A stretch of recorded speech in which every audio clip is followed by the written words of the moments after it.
Greetings, welcome to day 67 of projectDIG. Thank you for joining. projectDIG is a 2D multiplayer automation survival sandbox game that I am developing here entirely on Twitch and uploading all the VODs to YouTube.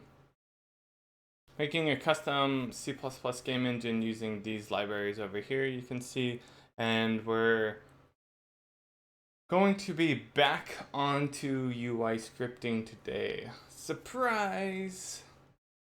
I thought we were done with that for a while, but I got some help with the issues we were having a few days ago, and I wanted to just kind of wrap it up while it was still fresh. So yeah, we're going to be doing that for anyone who isn't around. While we were doing the UI scripting stuff, basically we're trying to expose our C++ library to Lua using Sol for our Lua bindings, and then we're trying to write the UI, like how it's basically the view and the control and maybe a little bit of the model. It's all over on the Lua side. And show you what that actually looks like right now. This was us trying to figure things out and get it working. So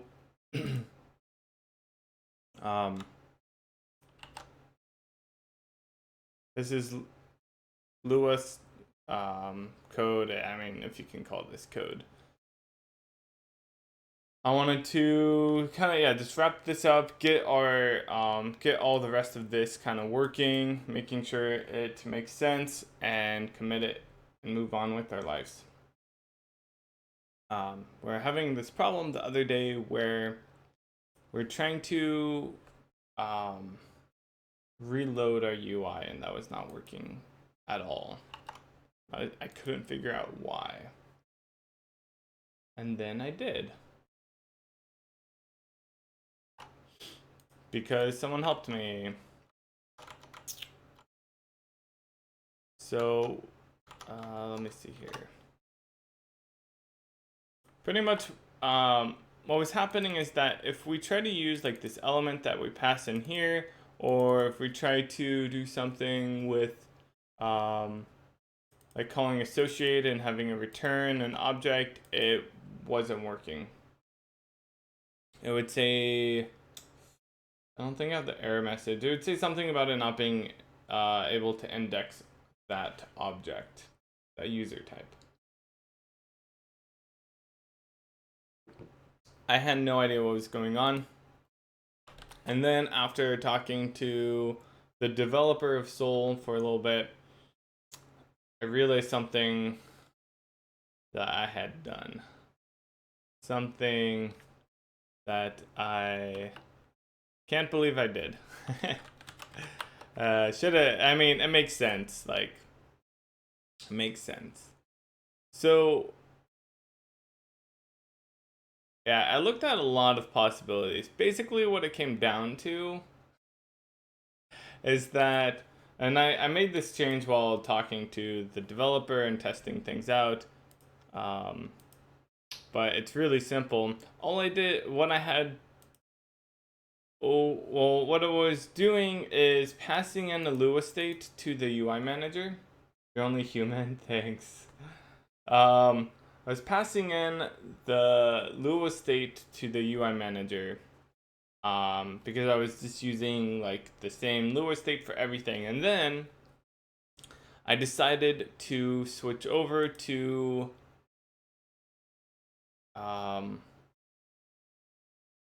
using our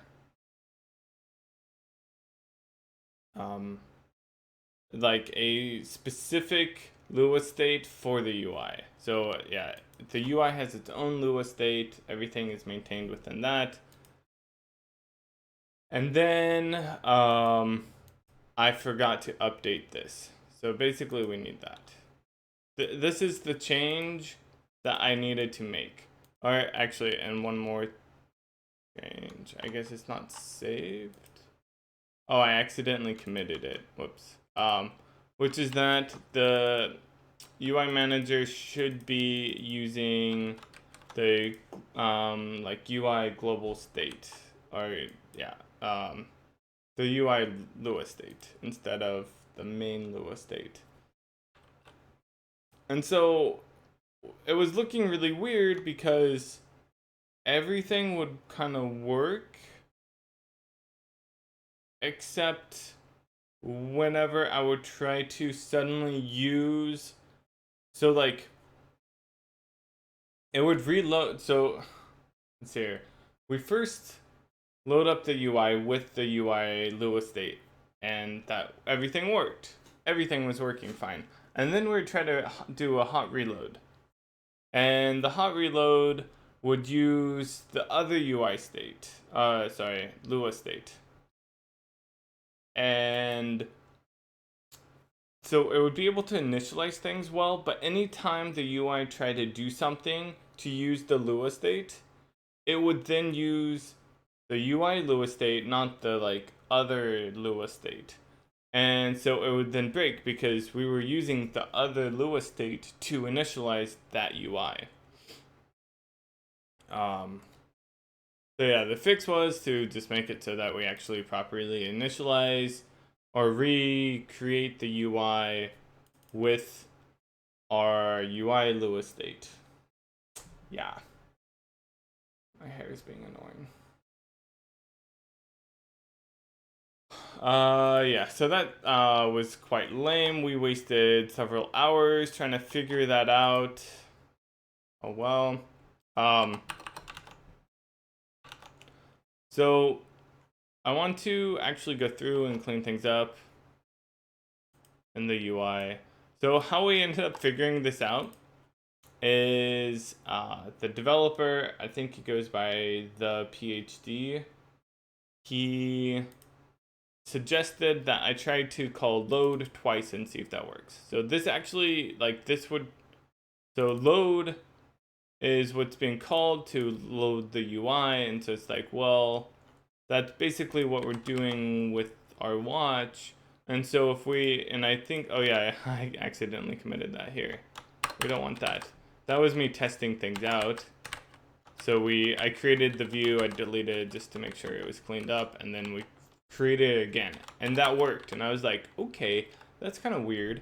Why would it work twice? That means that there's definitely something wrong with this watch and how watch is calling the load, because everything else is working fine. And then as soon as I looked at watch, I'm like, oh, I'm still passing in the Lua state. Son of a.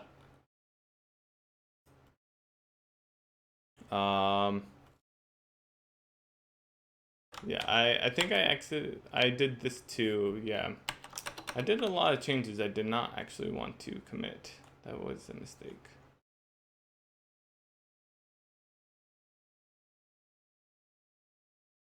Okay, I think we cleaned that all up now.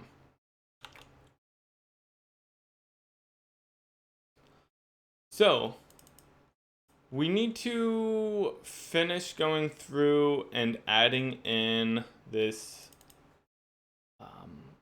get object.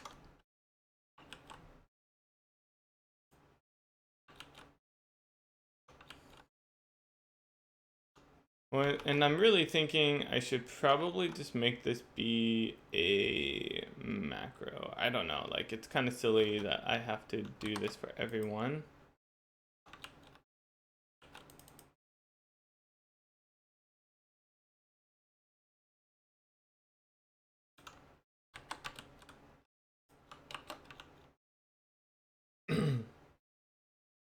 While talking to the developer, I should have asked him about this create method. I have a feeling there's a lot better way to do that.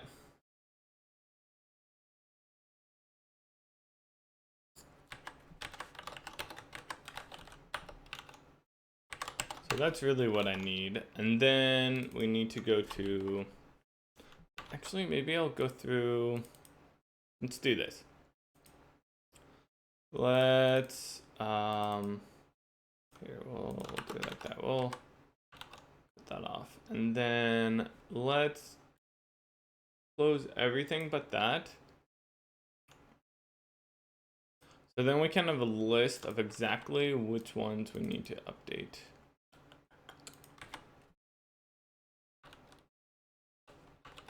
And once I copy this,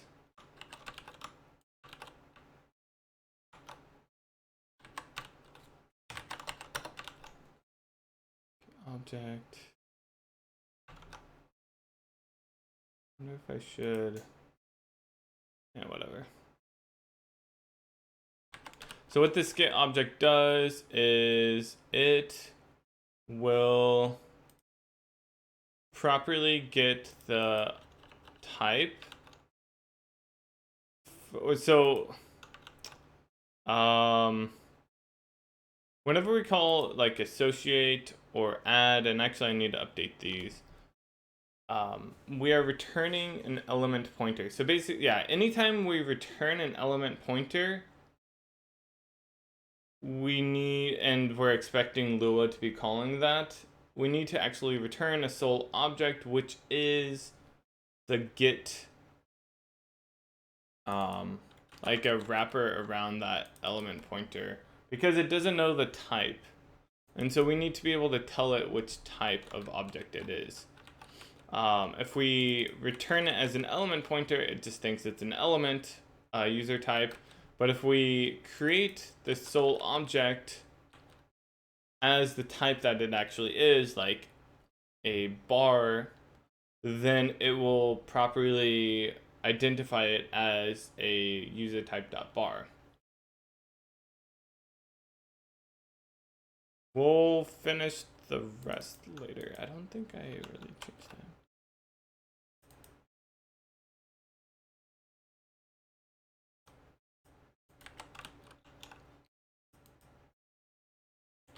So I just have to go through these and make sure that they all have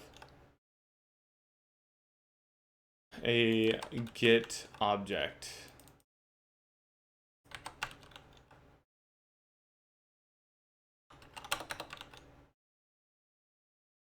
Oh, we don't need that. Style sheet, view.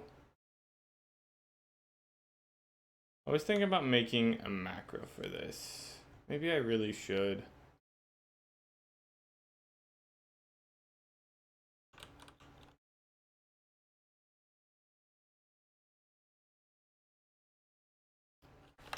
Because all it would be is this, right? Return sole make object get state this. I guess it doesn't know what those are. I would have to include, well, it knows what element get state.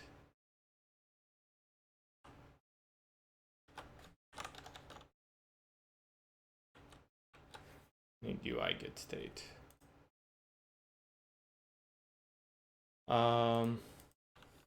Does that work? Maybe it does work. Yeah, I'm kind of thinking maybe we could just make a macro that's one line that says like element get object get state. Pretty sure it's defined in CGI. Yeah, I think I just need to include it. I don't know, what do you guys think? Should I make that available here?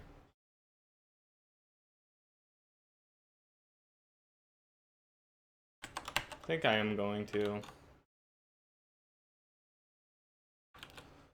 So let's just do that. Let's go to our forward and let's make a macro element get object.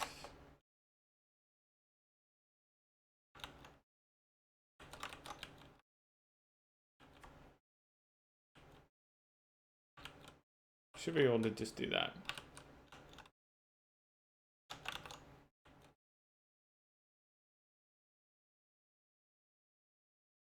Oh look, I have a setup element. Oh, wait. We should just add this in here. What am I doing? Look at that. I don't even have to do anything. Let's just do that. Beautiful.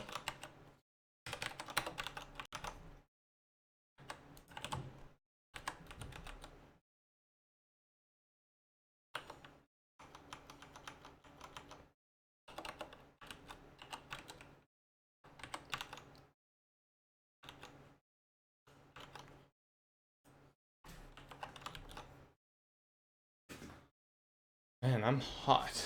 I'm like super warm.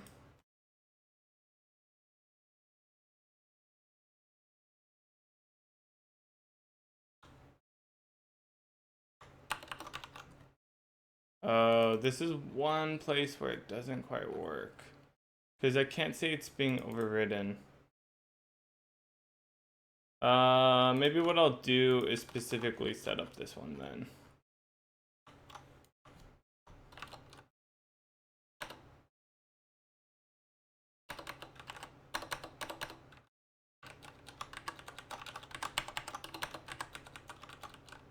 Yeah.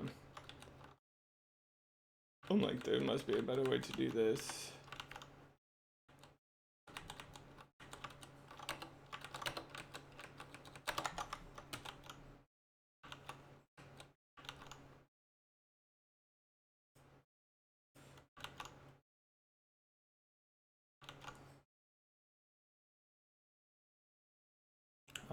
Okay, so does that work?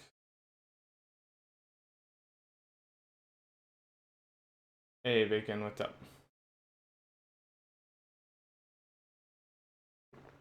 On fire, that's right. Okay, yeah, so now we kind of screwed things up.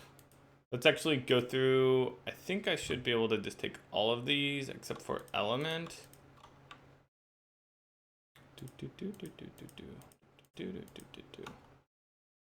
And yeah, looks good. Let's just discard all of that.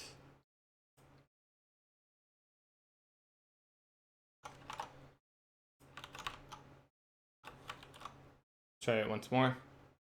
Hey, J Chemist. How's it going? Oh yeah, we still have a few places where we are using it. Let's just look for get object.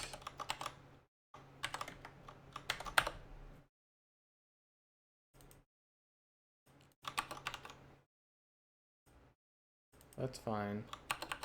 Want to get rid of that one. All of those get objects are fine. Yeah, okay, good. Excellent, I like this. This is looking much better.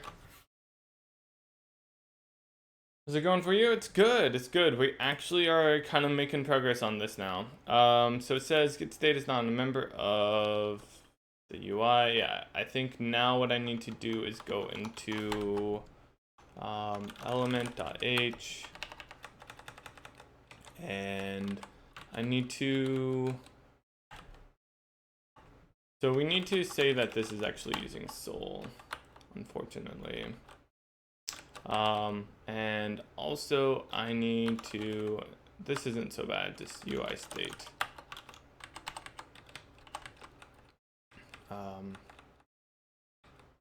Forward element. Actually, it might be best to put it there. Yeah, for progress. That's right. Method with override, specify override did not override any base class methods. Wait, did I get rid of the one in here? Get object. Oh, I did. Whoops. Why would I do that? Let's put it right here. We just need to say that this is like that. Or I guess maybe I need to put it there. So it needs to be just a little bit different. That's the one downside to doing that. Oh well.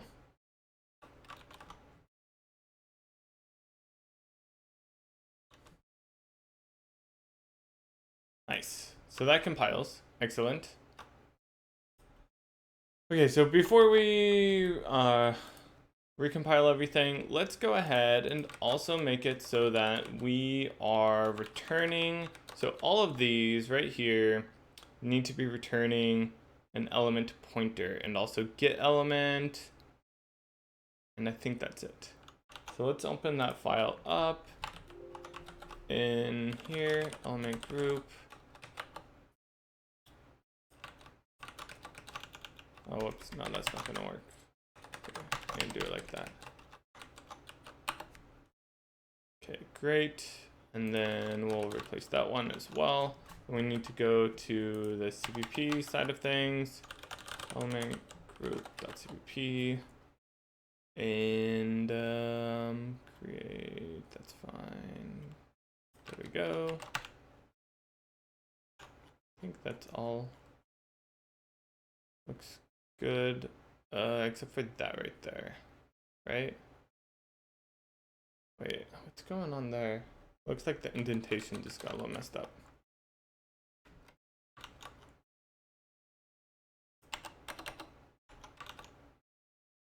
Yeah.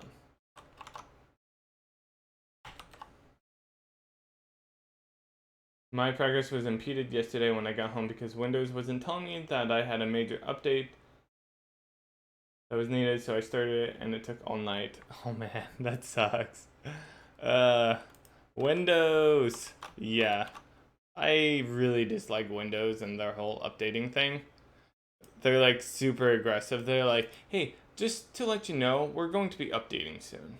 You're like, okay. We're gonna restart your computer soon, just so you know. Like, and you have to, oh, whoops. You have to actually tell us to not do it. They just like opt you in automatically. Okay, so all of these need to be updated. It's not too bad. There's our get object at get element, or I mean get element. There we are. Perfect. Excellent. Get object already has a body. Oh, whoops. That's true. That I need to look for any place that has a : get object and delete those, which is probably like 3 places. Yeah.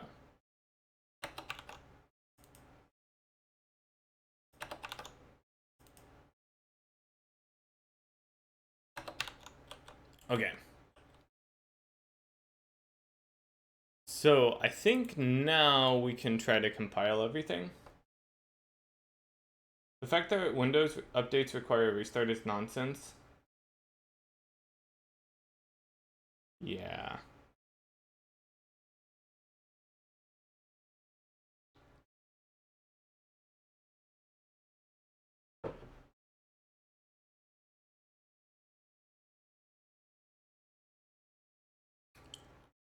All right. So I think that actually is going to pretty much fix all of the issues that we're having. Well, once I finish doing this. Oh, I need to make a different.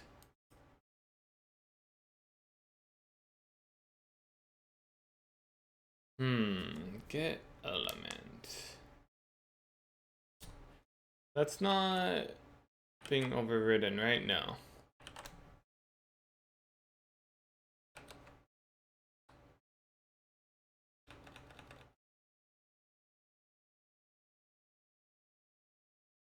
Maybe what I can do is this. I also don't know why we're not doing it like that. Let's do this. Const ref those. And then let's add in a different one, which is already taking a hash string. So let's just say element ID. And then we don't need to hash it, right? Oh, I think this needs to do a dot value though. Yeah. So then it's actually properly overloaded, and this version takes returns an element pointer.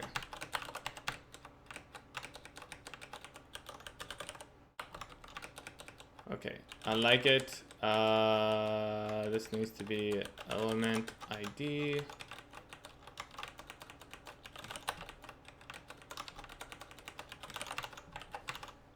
Okay, that should all be happy now. Then we can go to dialog, and we just have to say, oh, this is actually now a hashed string.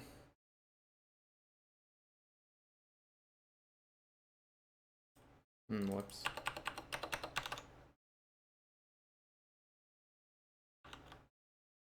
ID. Oh. We don't want to do that. Okay, let's, we can instead, I guess do ID value. Kind of awkward. ID.stir.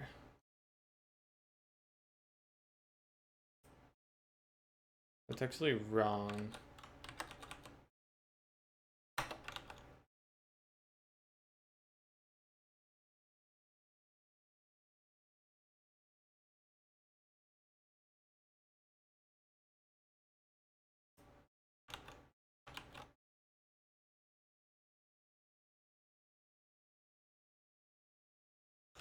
Great. All right, and we'll make sure that now works.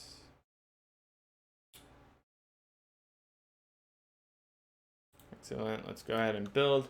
While that's building, let's go fix this up. So I was told that this is a very convenient thing to have. Element underscore underscore name actually tells us the user type name. So that will say something like user type siege UI button pointer or something like that. Very useful. Excellent. Handle button, click.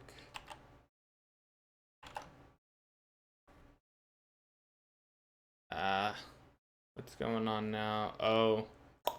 Ooh. Yes. That's right. Let's go regenerate. Oh, whoops.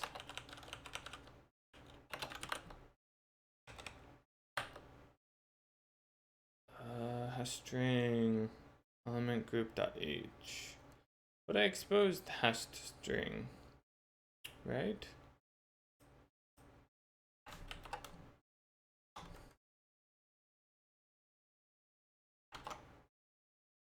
Element group 47.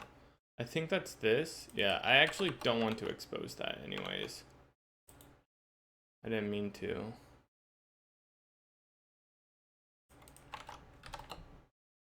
Okay, cool.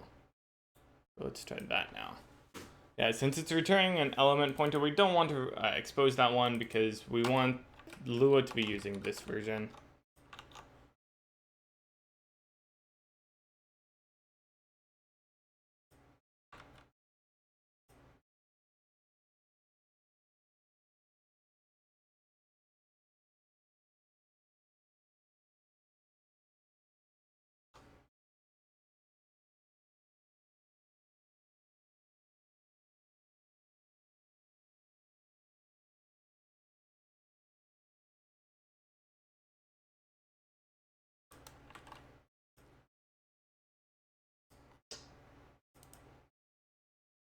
So it's having a problem with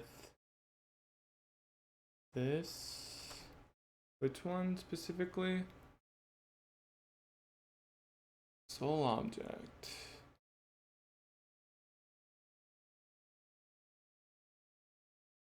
Not deduce the types. But which one specifically? like that all looks fine. The add relative.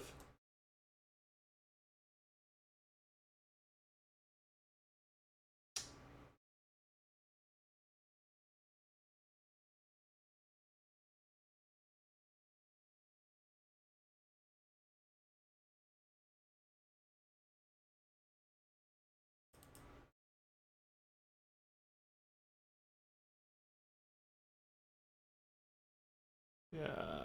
So it seems like everything in element group. What's going on with that?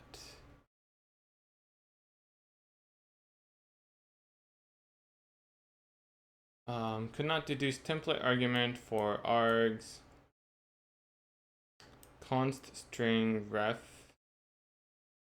Oh, right. I forgot about that. It's complaining about the get element. I forgot. So the problem is that it doesn't realize that this is overloaded. Didn't I make something like underscore overloaded? Or at least I was thinking about it. I think we ended up not doing that. So maybe I need to.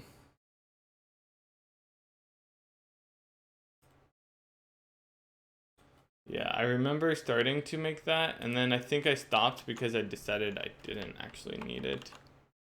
Yeah, here's the overloaded thing. Func overloaded. Yeah, but we don't actually set it. So I halfway did it. Func overload. Oh, I take that back. It looks like I did everything overload. Except for actually make the macro.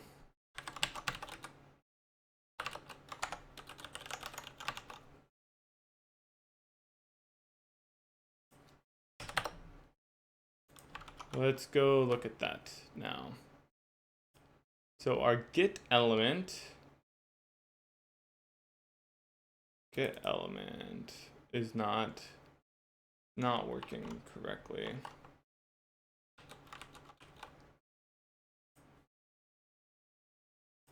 Do a func overload. Print line. Let's just see if it actually runs into that. I mean, it is right there. So it should be saying that it's overloaded. Oh, whoops. That's my problem. Ah, come on.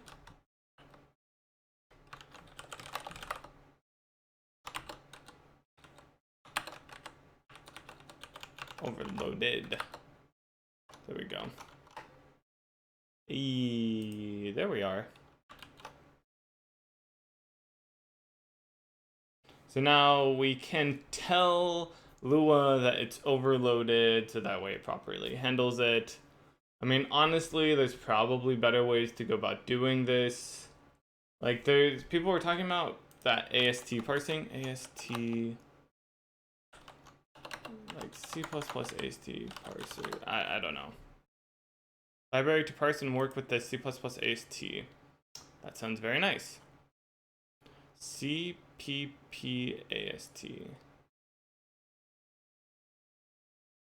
Oh my gosh, I wish that I used this. I mean, I don't know much about it. What language is this in? It's in C++. If you're writing a tool that needs to access the C++ AST, your only option apart from writing your own parser is to use Clang. It offers 3 interfaces for tools, but the only one that really works for standalone applications is libclang. I wish I had done a little bit more research because this is probably like a much better way to go about doing things.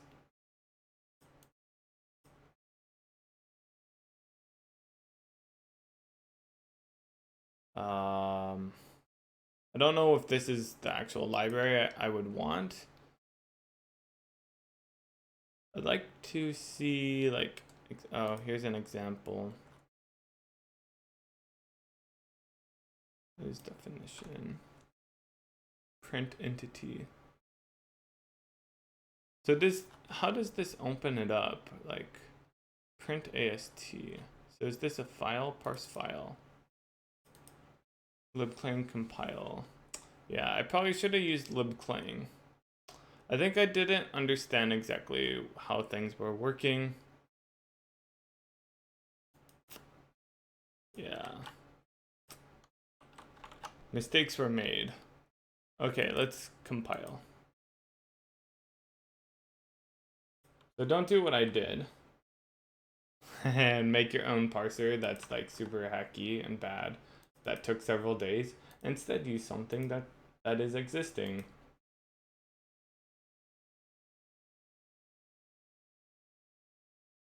Yeah. Because honestly, like this overload thing, we should be able to detect easily that it's overloaded and not worry about it. Like not have to worry about it in the way of like creating a special macro that indicates that it's overloaded. It could just, you know, see it and say, oh yeah, we need to do that. Is there a Python binding for that CPP-AST? I don't know. We can look. We could say parse Python. Is there a good Python library that can parse C++?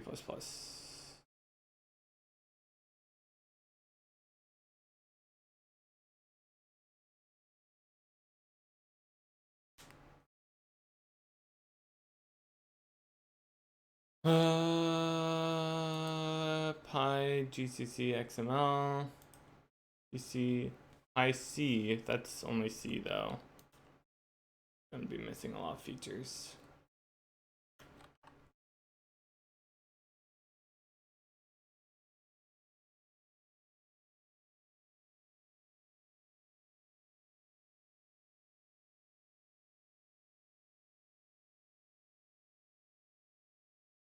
LLVM built with Clang will produce libclang for you, which luckily happens to have great Python bindings right out the box.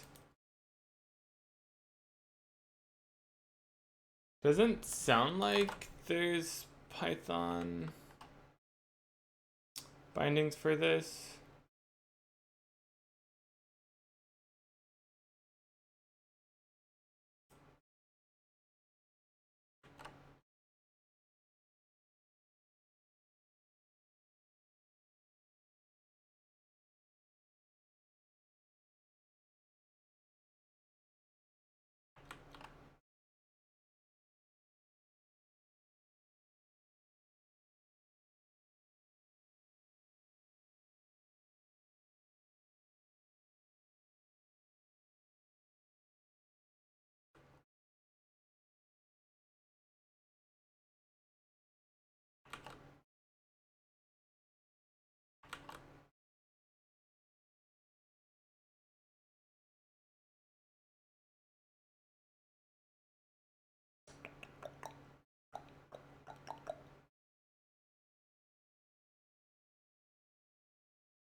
Yeah. Doesn't look like it.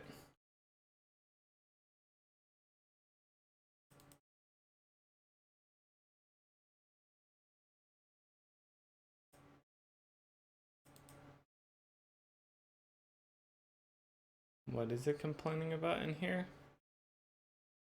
This event UI? Is this a sole object?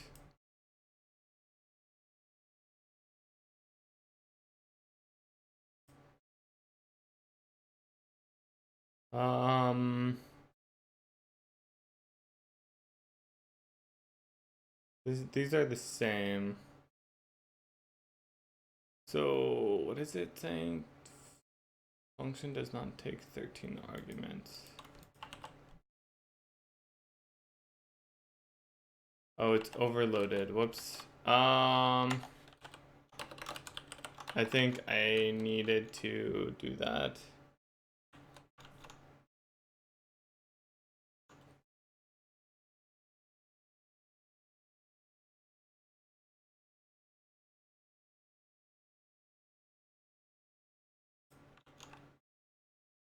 You can parse code into an AST. Oh, interesting.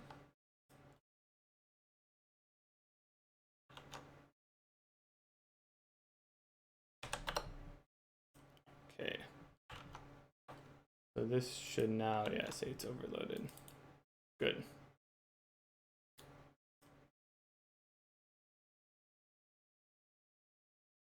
Wait, why is it having to rebuild audio?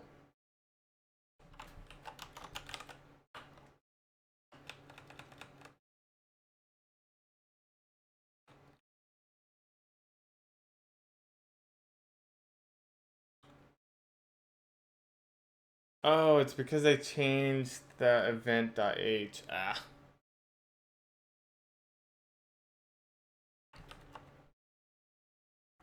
But how is event?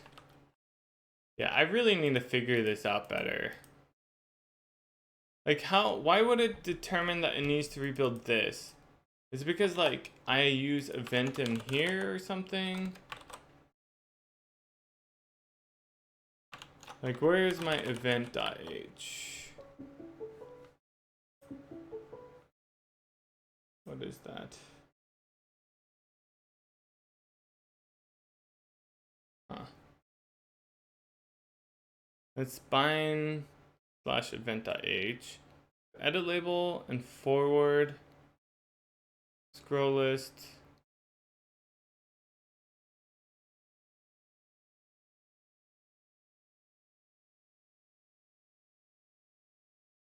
Utility. Okay. That doesn't explain why. I need to. Is there a good way to like see the include? Like, what would be nice is to be able to, yeah, I guess see the include graph or something for a source file.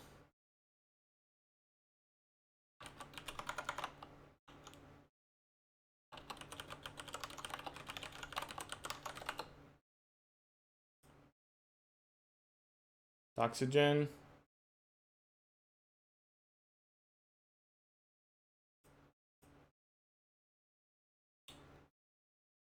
Include to dot.pl. You Perl. Show includes. That's kind of nice.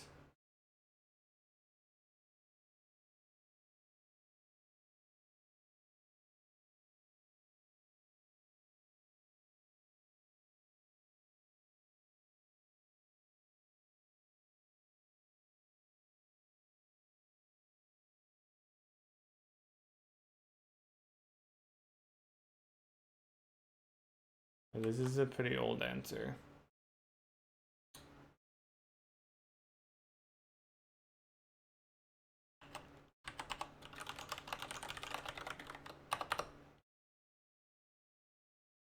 Include toolbox.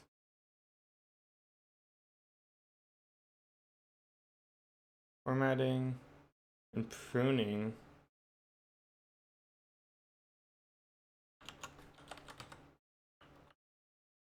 They don't actually specify what pruning it does. Include graph. Oh, wow, this looks really nice.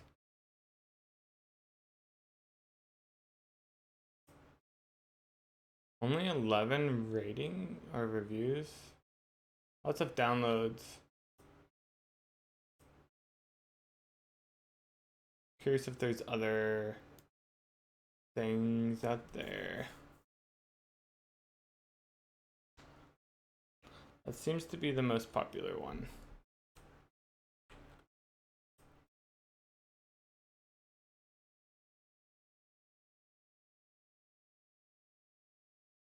Include what you use. That sounds pretty nice.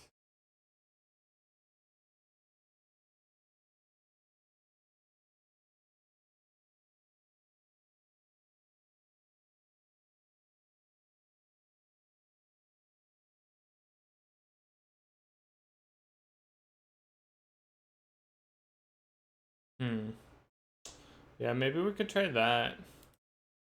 Sounds pretty useful.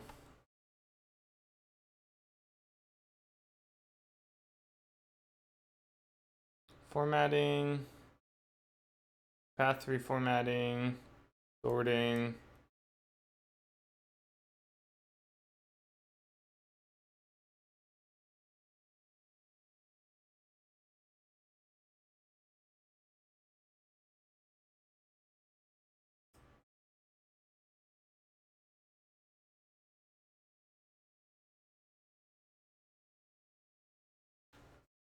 You can have it prune it by that. That's pretty interesting. It just tries one by one. Trial and error.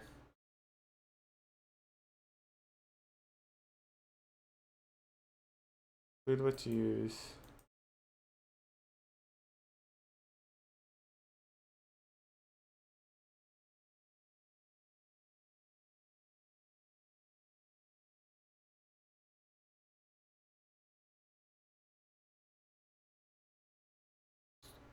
Even just the include graph sounds useful.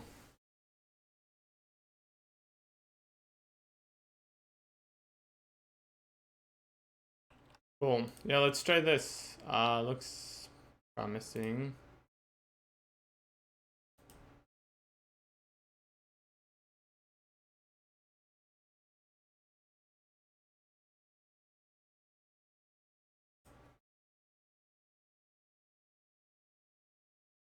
Compiled, nice. Oops, I just meant to do that. Okay, so let's see if it runs.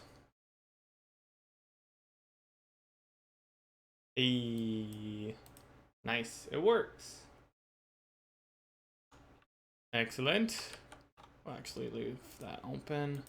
And then now let's like play around with this where we can do a bar.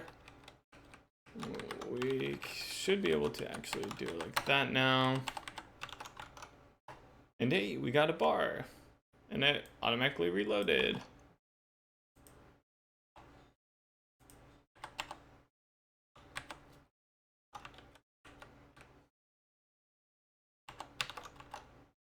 We have a deny. I don't think we've exposed our audio at all, right? Maybe we need to do that.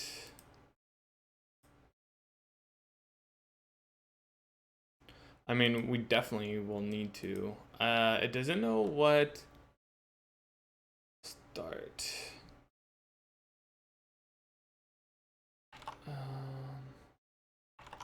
Yeah, so we could definitely expose start.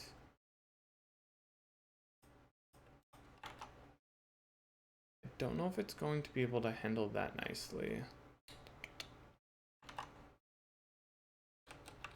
Because this is a hashed string.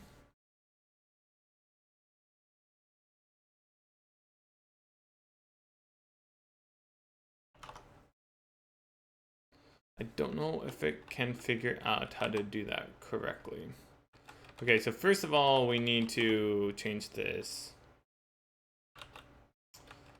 So we're going to make it be, if I was a lambda, now it needs to just be like handle deny, or handle deny button click, whatever, something like that.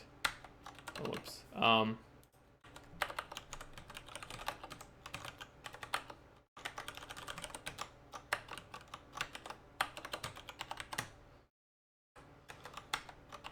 Just like that. So it doesn't know what audio.start is at the moment.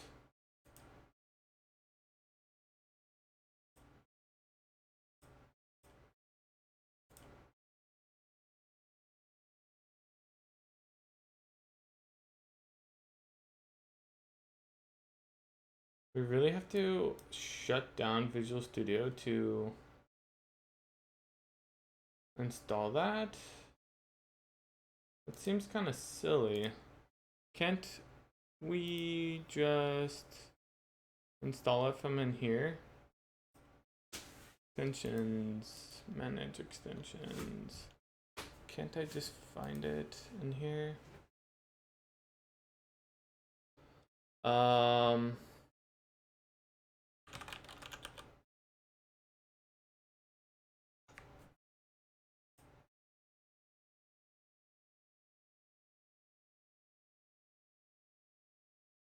oh, dang, that's pretty lame. So I need to close down all of these.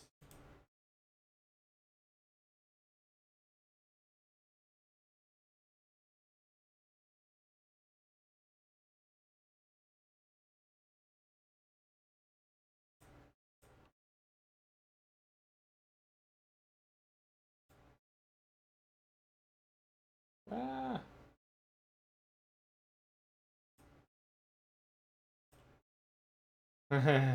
Whoops. Sorry, guys. Things were changing on my screen and I accidentally clicked on OBS. Oh no, the world is crumbling. The sky is falling.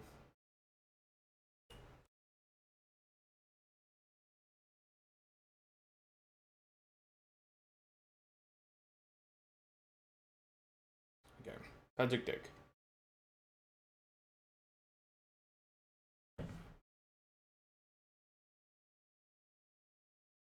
BTC is up to 13K. What?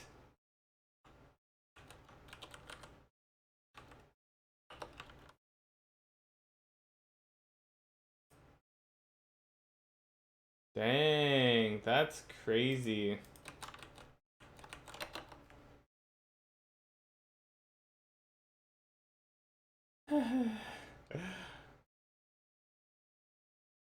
It has climbed so much in the past month.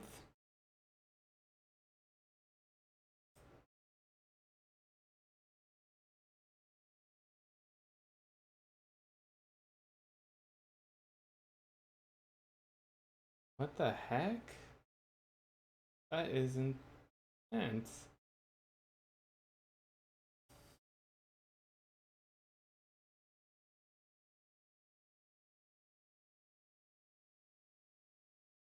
That is crazy. I wish I invested. I was trying to convince Kelly to invest, but she wasn't buying.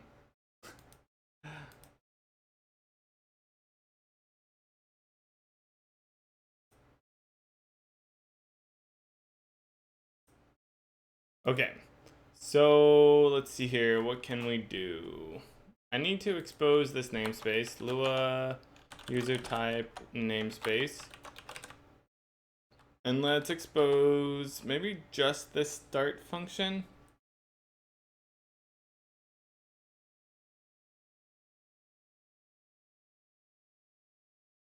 For now, Lua func.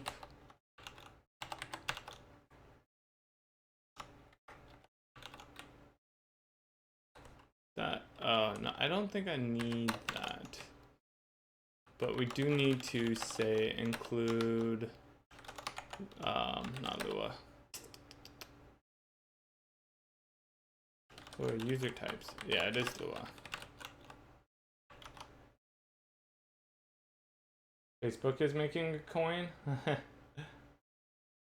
Who knows though? It could crash again. Yeah, sure. I mean, it will definitely go down. Like, absolutely, it will go down. When? That's hard to say. But it's at, you said 13K now. You know, in another month, it'll probably be back down to like 8K or 9K. Like, I've kind of I've researched Bitcoins a little bit, or cryptocurrency, I should say. And it has this history of huge jump where people just like hype, yeah, and they're like, okay, let's jump on this bandwagon and invest, and then at some point it dies.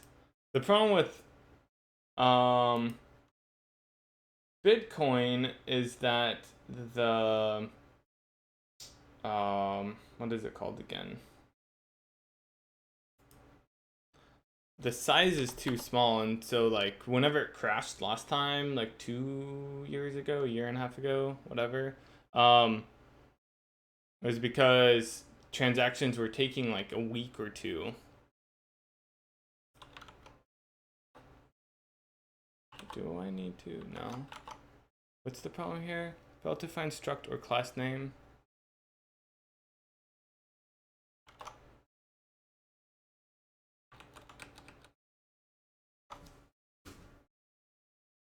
I think it's because I have this Lua user type namespace like that.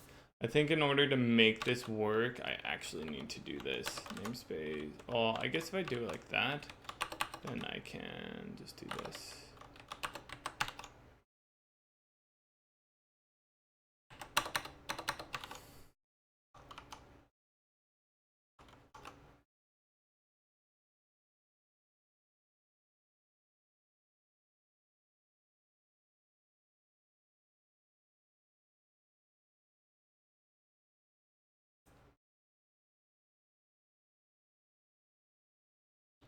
Yeah. Hashed string 64. I thought I was exposing hash string. Hash string. I guess I decided against it. I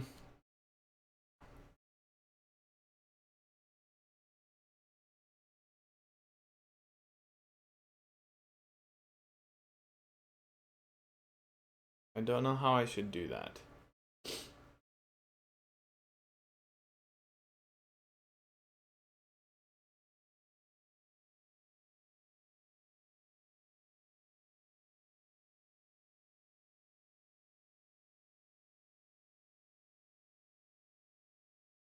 Yeah, I think that cryptocurrency is a little bit more predictable. It definitely is still, you know, it varies a lot, but I've kind of watched the history of it, and it does that where it goes up and it goes down and it goes up. It's like a roller coaster, and sometimes there'll be some hype. Usually there's like some news or something happens that will cause it to spike up really high, and then it will drop back down after a while. Like I was saying, the Bitcoin, it can only process so many transactions at a time, and so eventually it will get to the point that it can't process them fast enough, and people start bailing out. And then it really sucks. And my understanding is that you can also like pay more to get your transaction like up higher or something like that. I don't completely understand that. But I was looking at investing in BSV. I wish I did. That's what I was trying to convince Kelly to do, because it was down whenever I was trying to convince Kelly to let me invest. It was at 180 and now it's at 240.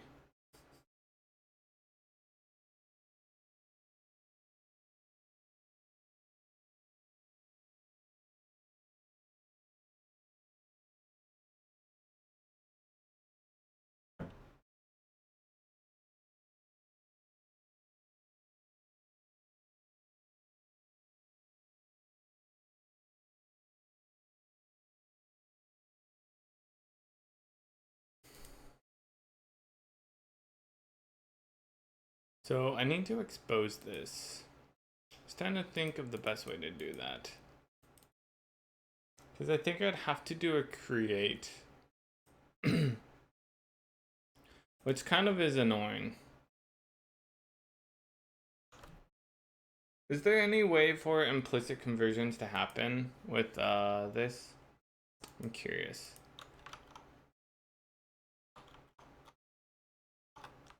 I was also wanting to look at, maybe we'll have to come back to this because I think it's going to take a while.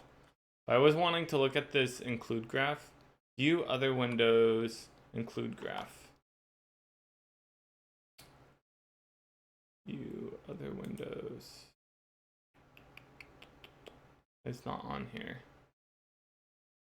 Maybe it didn't load properly. I think it said it did.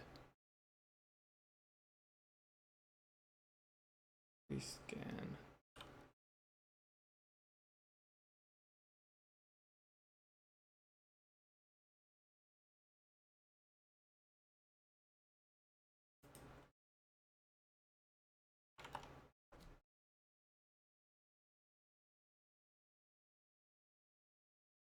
Maybe it didn't. Oh well.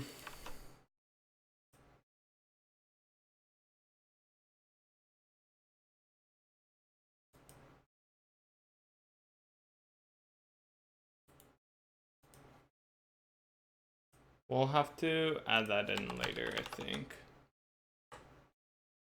The audio thing. I need to think about how I want to do that. Kinda sucks. Paragraph, add relative, edit label, create. Edit label. I guess we could play around with that. Scroll list, item list, ads, yeah.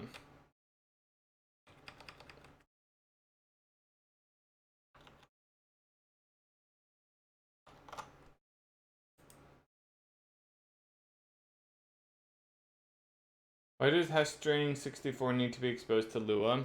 I mean, maybe it doesn't, but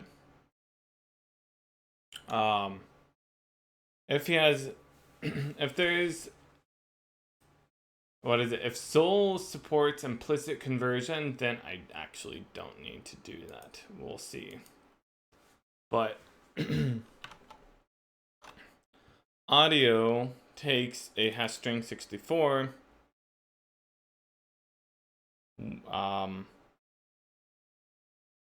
But like I have support to convert a char pointer to a hash string. I don't know if Sol actually does.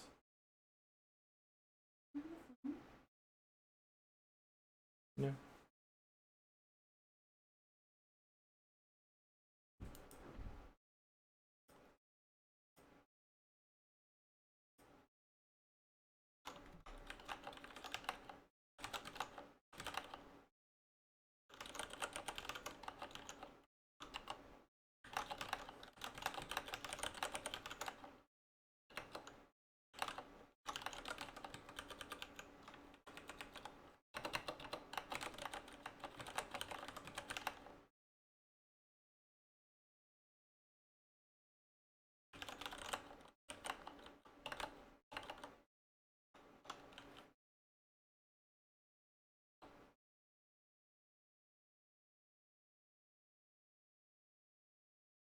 Hey, pink fluffy llama, what's up? Okay, so we're compiling that, compiled. I mean, we'll see if it works. I guess I can re-enable that. Whoops. I might complain about this.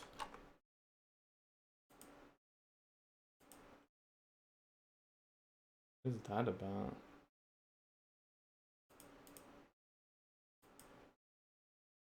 What's going on here?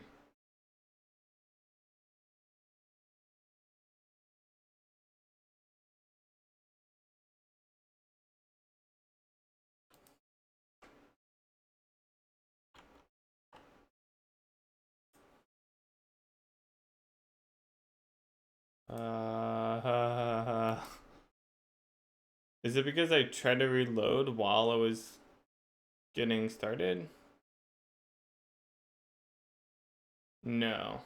There's definitely a problem with this. Vertex array append back. There's an issue with one of these. Maybe this edit label.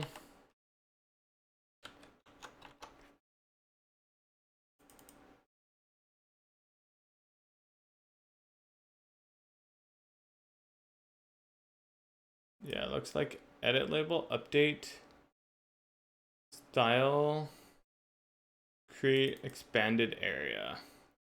I think it hit like infinite for loop or something. What's that? Yeah, look at that. Count is at a ridiculously high number. Because middle width is -8. How did that happen?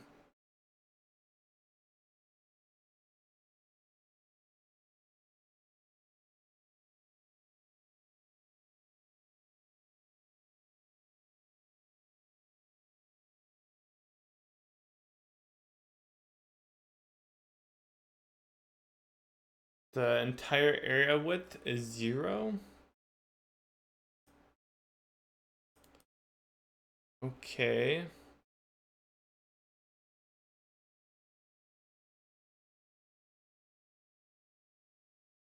So m underscore area is 0.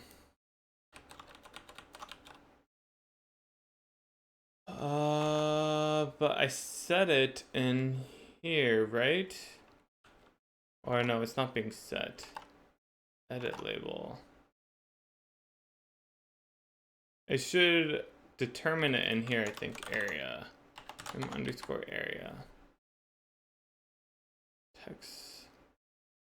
Edit label.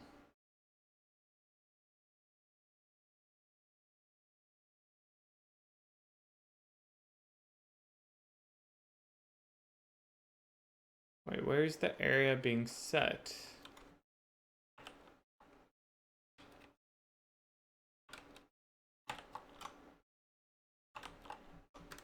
This is a label. Is it in label? No, it can't be in label. Actually, maybe it can be. Label set of attributes. Maybe it's in here. No.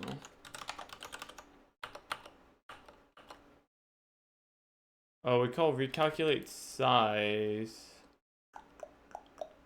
which should resize it.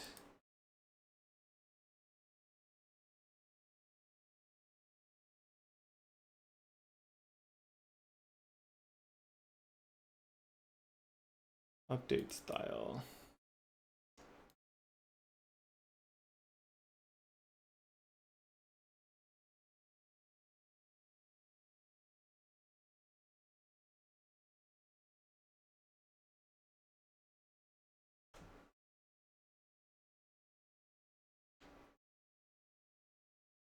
If Soul doesn't do implicit conversion, could you have an override for const char pointer that you expose to Lua, then you could call? Yeah, I can. That's and that's actually something I kind of have done before. But it seems like this is a pretty common thing. You know, it's kind of sucks to like have to make these wrapper functions for everything. So yeah, we'll see what makes the most sense. But it's definitely less work to do the wrapper functions than to, you know, and only have to do those once or in a handful of places rather than every single time we use it, do hashstring.new. Okay, so I'm looking for.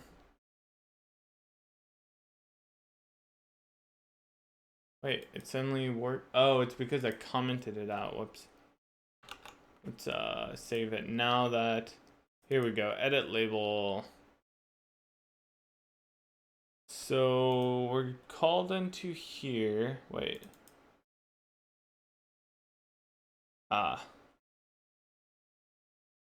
Sure. So it's definitely dirty.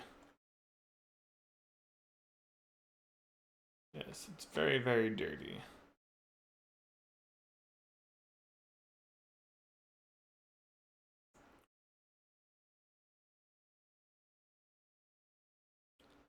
But it doesn't say that the size changed.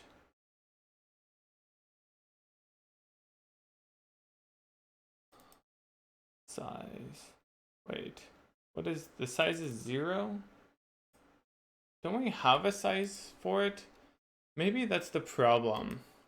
Actually, is probably the issue is that our core UI size edit label.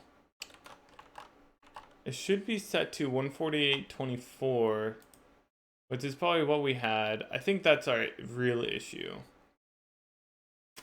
So what's wrong with that? Oh, it's because it needs to be edit label dash. Aha.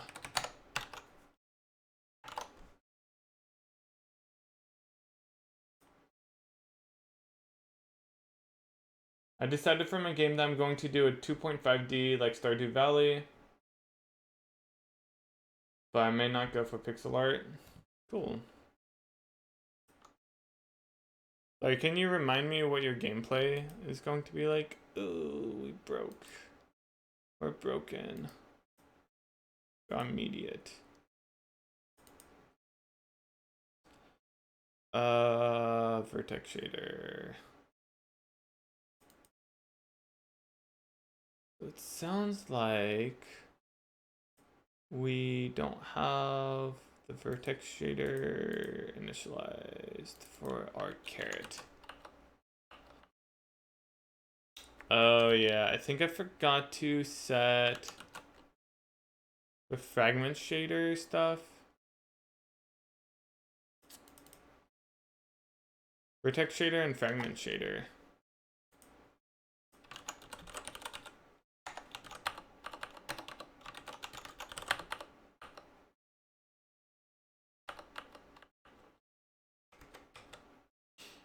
Okay, so I guess I just need to set those in here.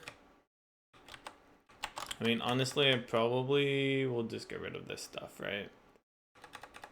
I don't think I want that. Or what we can do is this. We can do that. Shader, so this is vertex shader. Let's call this default.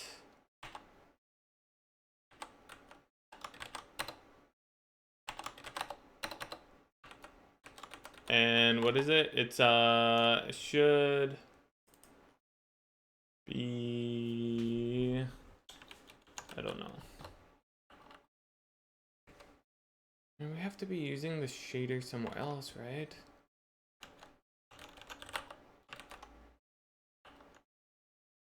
Guess not. That's kind of surprising. Get shader.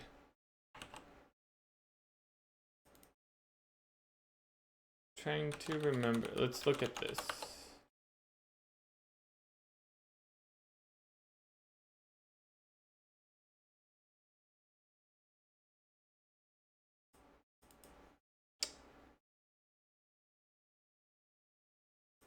Oh, I don't want that. What do I want?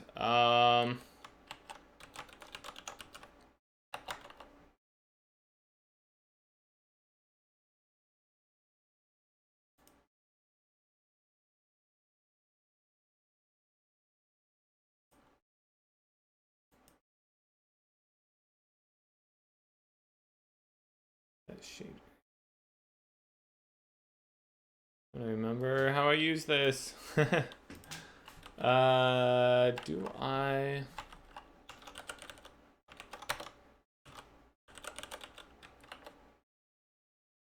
There we go. I think we just want this. I think that's all we need.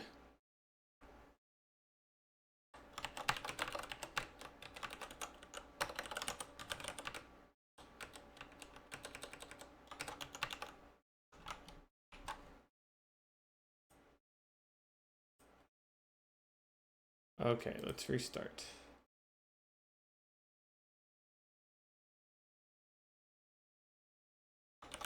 Hey, it's working. We can see that this is a little weird how the shadow or something is really off. Testing to see how this works.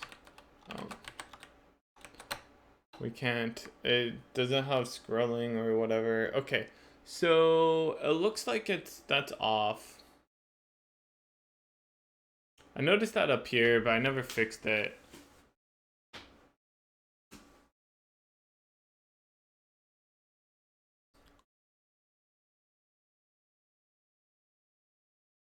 That just must be that if we go to label,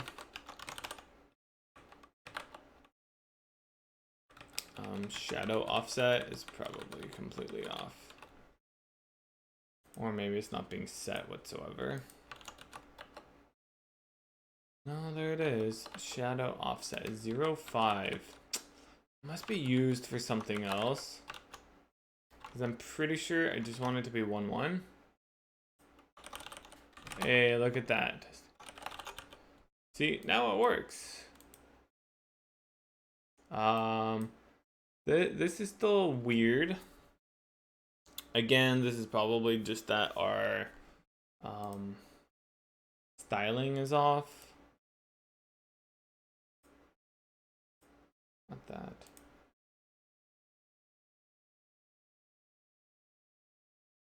that. Sure. That works. I'm interested.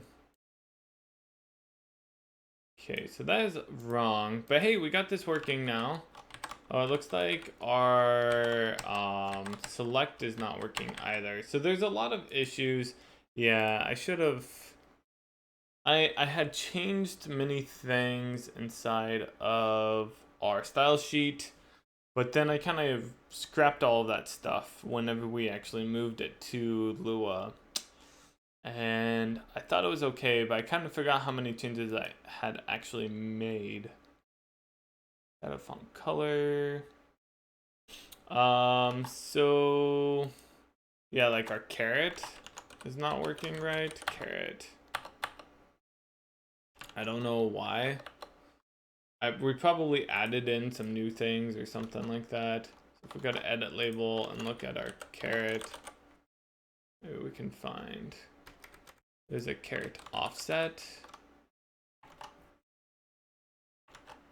Or wait, there's the selection rect. That's right. I added in a selection rect.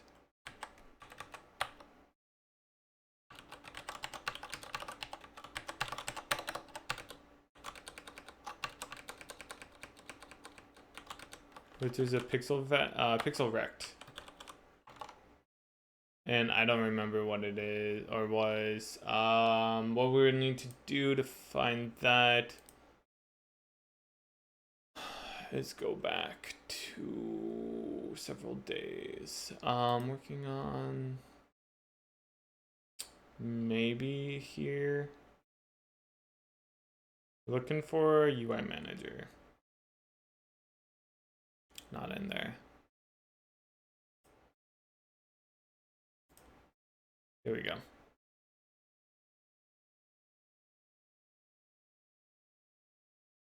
So yeah, there's probably something with the handle data or something like that, or I don't know. One of those things maybe. That's off. We're looking for... There's our shader stuff. I should just looked at this earlier, huh? Loop. Edit label. Caret offset. Supposed to be 2.4. I remember that being wrong, so we could go fix that. Caret offset. We don't even have that. Okay, so let's add that in. Caret offset is a pixel vector. And it was 2.4.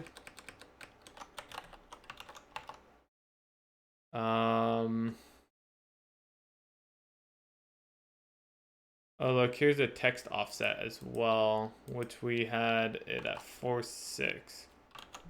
Text offset is a thing. So here we say it's 4.6. Oh, that's the problem. That's supposed to be 0.0. Okay, fixing things. Caret offset is 2.4. The size, that's fine. Edit label full time. Caret rect. No. Max caret selection rect. There we go. That's what we're looking for. 39.49, 1.14.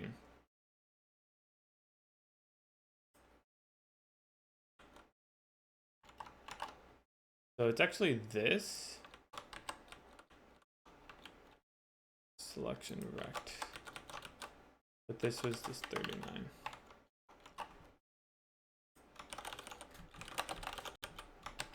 Easy. That's working. The selection seems to be a little weird, I think. thought that this would have been fixed.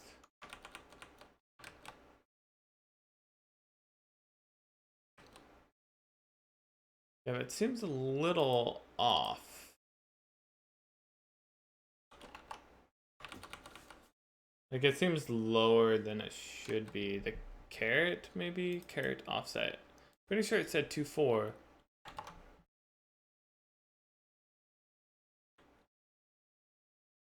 The blinking is wrong. Blink time. What did I have? 3 and 9. No. Is this just wrong?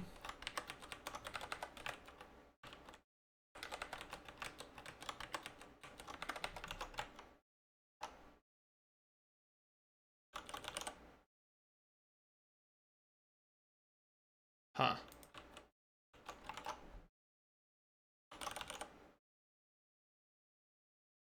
That seems to be broken. The seconds. It doesn't seem like it's converting it properly or something.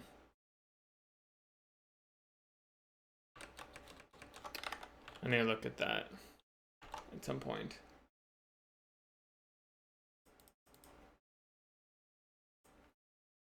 Yeah, here it says expected user data received string. Value is not a valid user data. So yeah, it doesn't do that conversion. Maybe there's a way to set it up though with Sol implicit conversion. Oh, I should. Sol implicit conversion.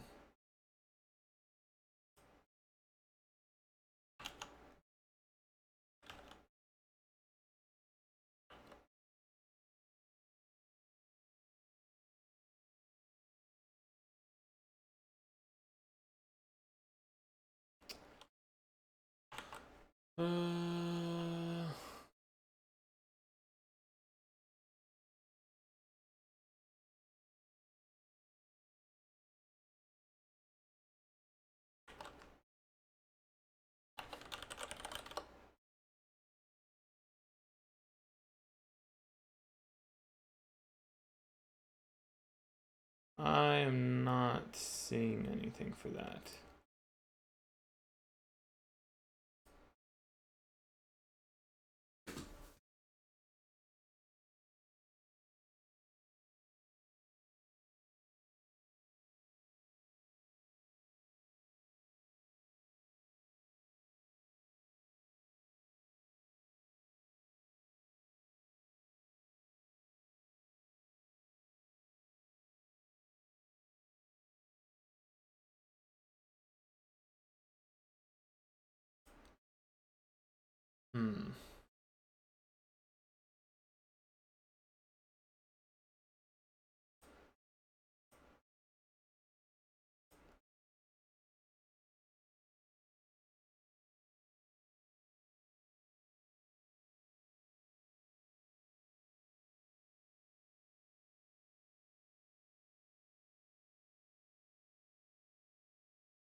Okay, so we got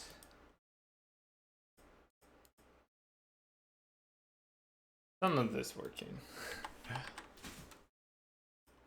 Pro list needs to be set up.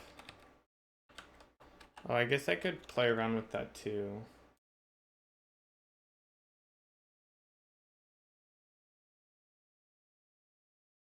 All formed number near. Oh, whoops.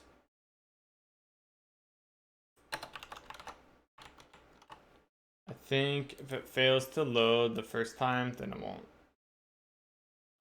reload. There we go. That does seem a little off, huh? What is happening here?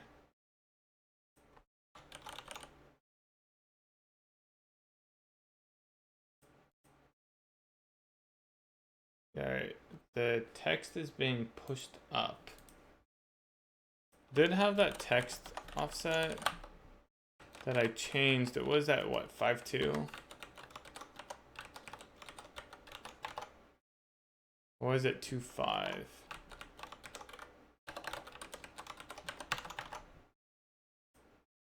Not really seeing it move.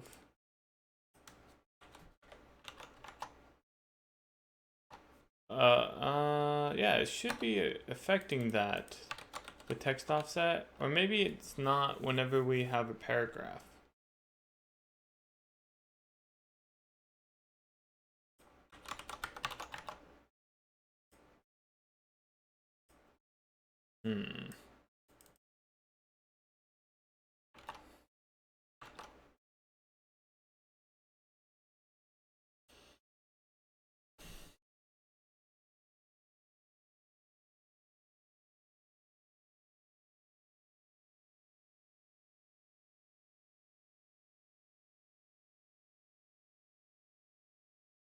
Yeah, so that doesn't work at the moment.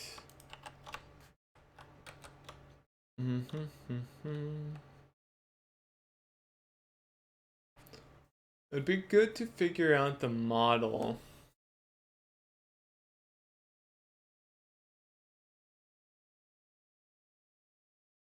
The model would be, that's kind of what I was, what I'm kind of thinking of doing is having a model be, maybe we could just store it on the view as,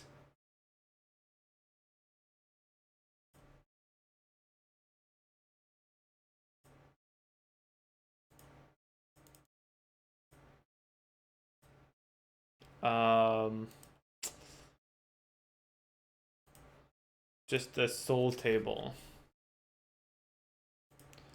So what I'm kind of thinking, so if we actually go back to, not that, this here.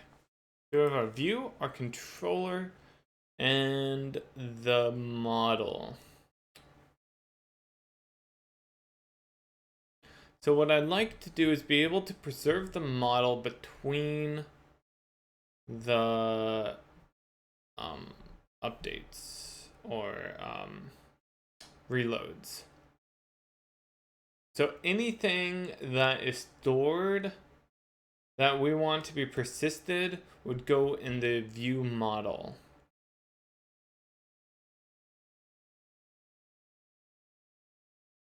So let's say like there's a certain state that we want it to be preserved. We could handle that. And so that might, some of that is a little tricky, and I wonder what we could do to better support that. Like let's say that you clicked on a tab and it opened up a specific tab. How would we know that you had that tab opened?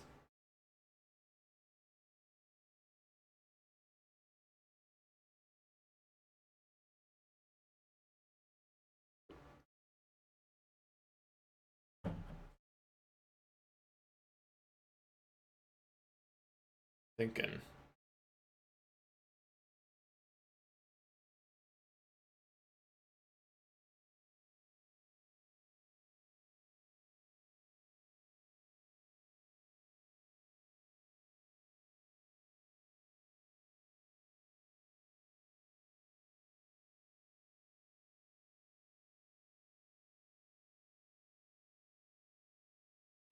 I guess that's part of the problem, is that maybe this needs more thought. That right now, some of the model is really being stored, it's stored on the individual elements. So if you click on a button, or is it though? Like we'll highlight it. I guess it changes it to some degree. Like we'll change the state.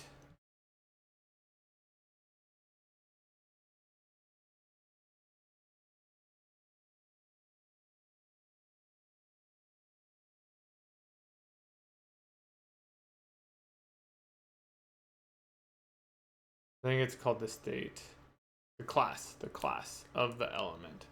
so that it's rendered differently. But that's not stored in the model at the moment.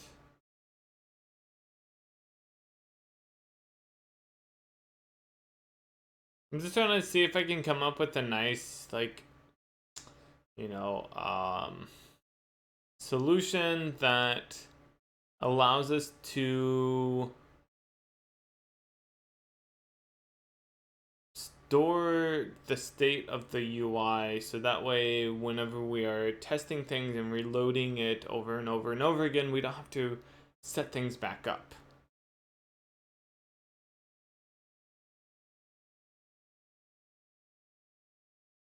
We can just, like, you know, because there's sometimes where it's like, oh, I want to expand this tab and then click on this item that does this thing, you know, that changes this thing on the UI. I'm trying to come, like, for Kriya, there's categories, so you could see the categories and subcategories, and you could, let's say you're crafting, you might want to click on, you know, crafting weapons and swords, and you're looking at all of the swords, and maybe I noticed that there's something weird with how the swords are being set up for some reason. Like maybe we wanted to style those UI elements differently than some other UI elements.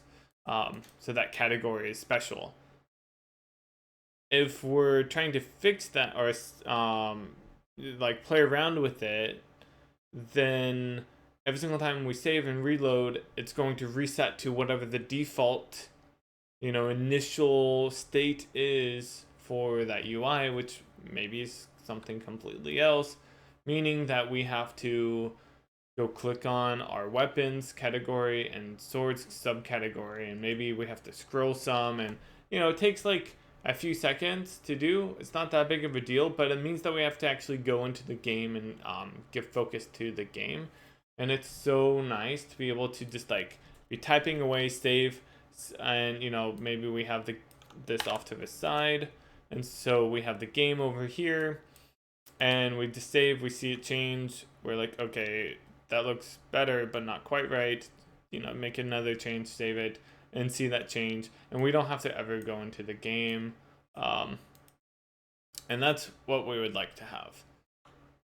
Is there a way to come up with like a blanket solution that works for everything? Like there's definitely ways to, and this is what I did for Kriya, there's ways to make it so that the initial state is what we are working on.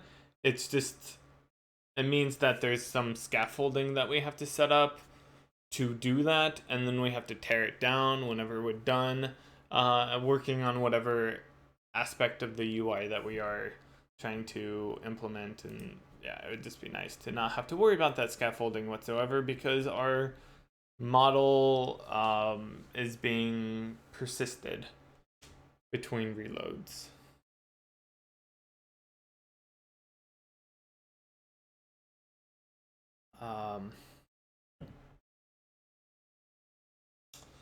And I think here,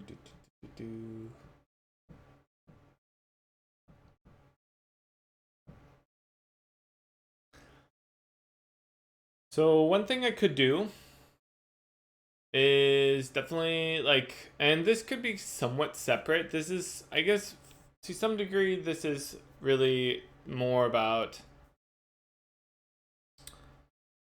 persisting the state of things. So, well, to some degree, I think this is a two-parter. One part is that I think we might need to store, like, there's data that we might need to get, right? Or sorry, the state, like maybe let's see here. So like in this case, it would, like, you know, maybe we want to save that it has focus.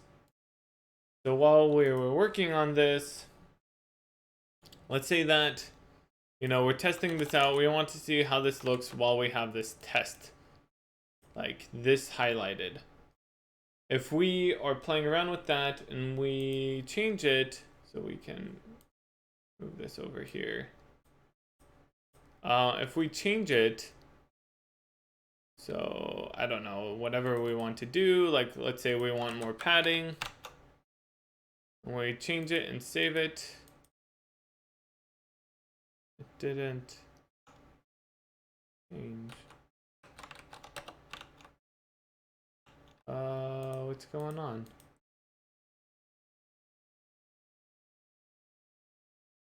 Not reloading it anymore.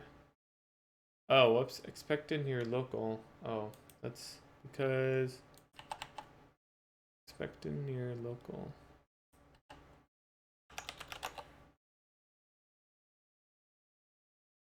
No, that's not it. What line is it complaining about? It's running into an issue. I didn't realize. 18. Oh, whoops. There we go. So we can see it changed. Let me do that. It's changing our padding.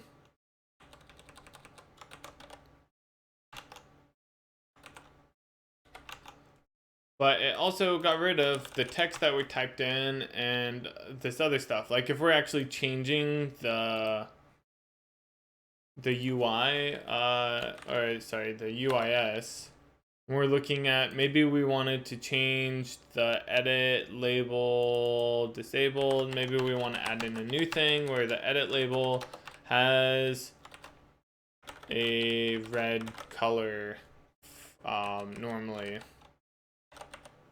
We can just delete that. If I do that, now we can't see it. I have to go back, refocus, type it in, etc. So it would be kind of nice to be able to pull out any of the data that's in the edit label. Maybe this is just where I failed to actually do things nicely.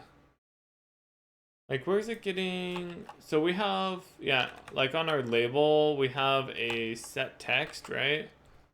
So we have this text object. What would be nice is that if we could pull out that data somehow or something.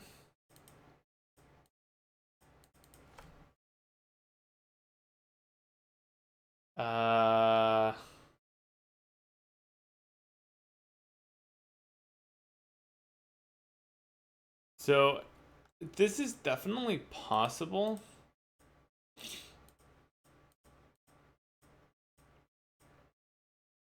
We have to get text. That text sets the value.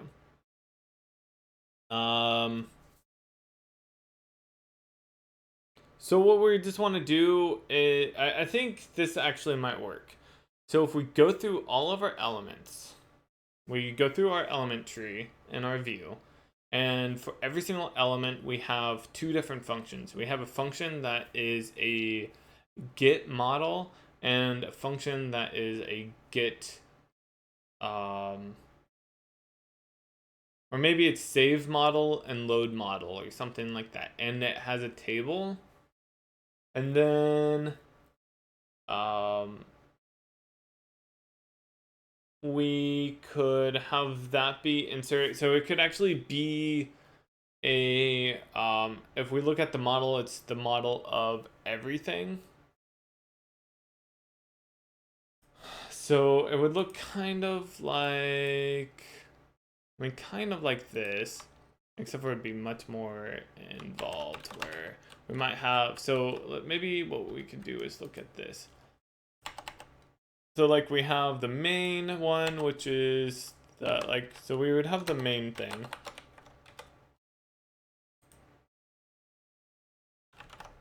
And then we would have our header. So we would have this header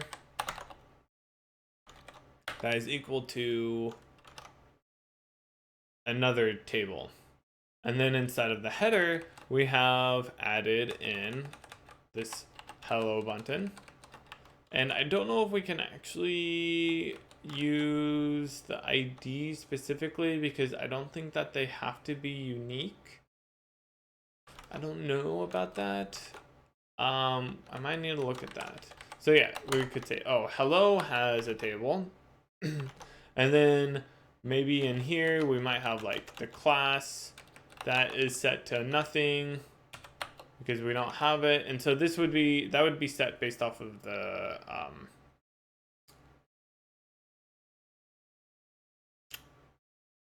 oh, I wonder about that. That's interesting. It might overwrite some stuff. I mean, that's probably okay. Right?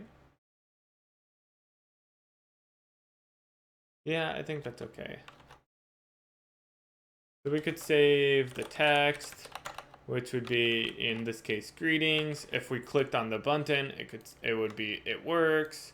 So it could have that.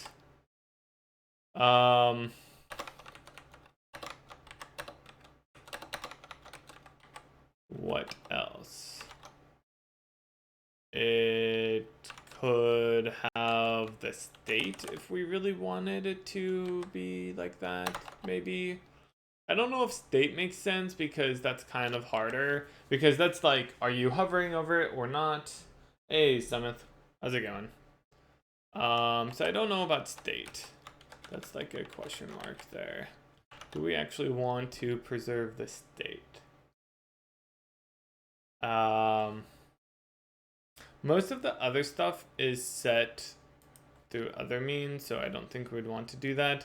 Usually it's just things in here, like there's the initial resize, but I don't think we support changing that whatsoever. Recalculate size. Yeah, we support having it be set, but that's it. And so maybe that's all that we would store. Like there's a ton of data for the individual elements. And so then if we go to our deny button, it'd be pretty much the same thing.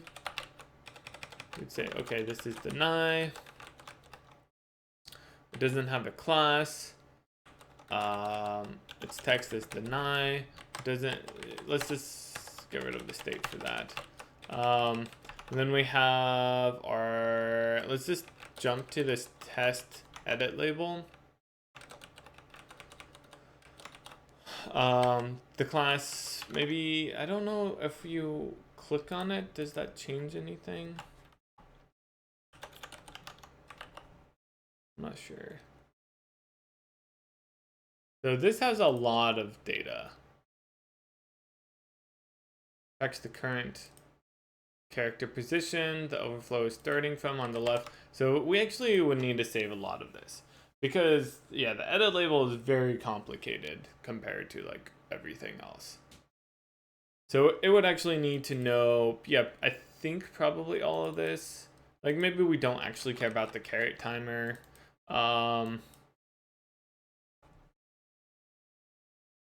Anything that changes the state. We can, of course, pick and choose what we want.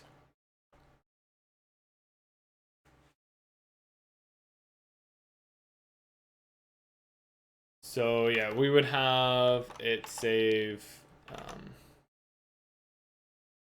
the text might be test, and then it would have other stuff like focus is you know, it could be true,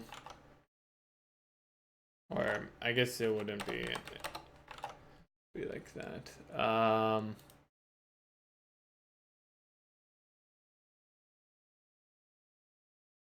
Roll timer, background vertices.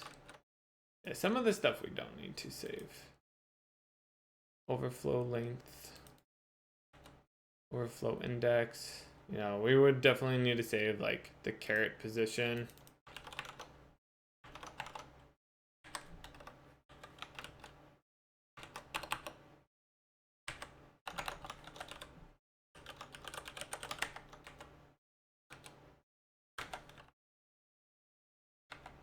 You know, stuff like that.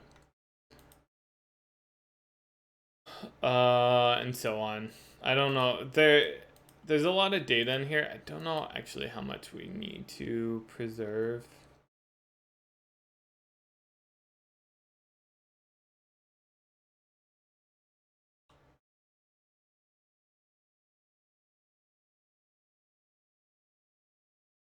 Well, if you want to just give me a quick synopsis of your game, that's cool too. You don't have to tell me everything. I mean, at least not to start with.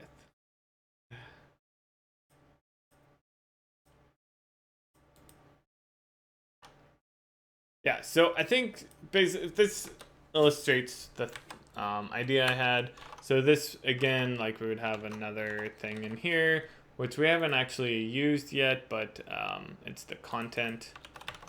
We would say, oh, and here's all the content that's in it here that has a bunch of other stuff.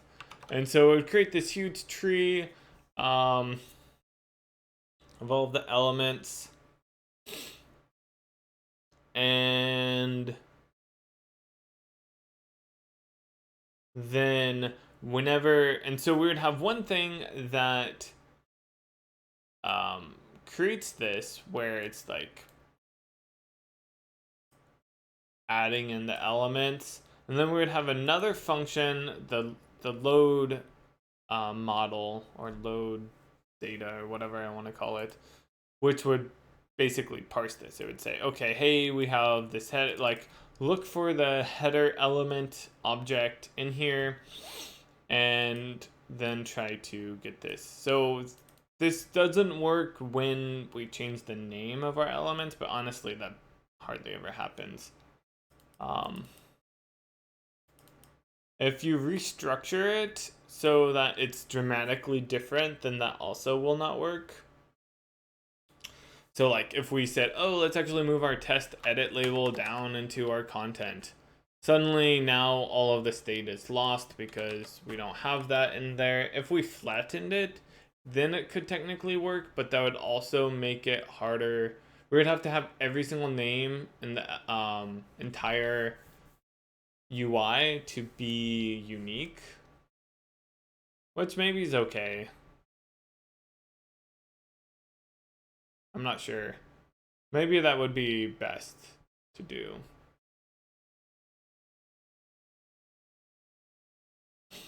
And if you flatten it, then it could live anywhere. And we would just say, hey, look up my name.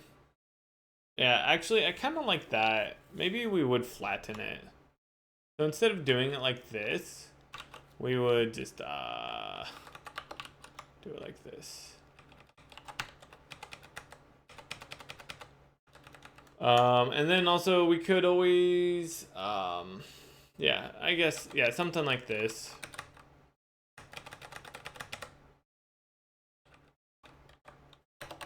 And this could be like empty. So this is like a section. I don't know if we really need to save any of the section. I guess like the class. And if we wanted to save the state, then it could save the state. Yeah, and so the one thing I like about this is then it's really simple about trying to like pull it out. It's just like, hey, we have this huge table for the model, for element groups, iterate through every single element inside of that group, looking to see if that element ID is inside of the table, and if it is, then great.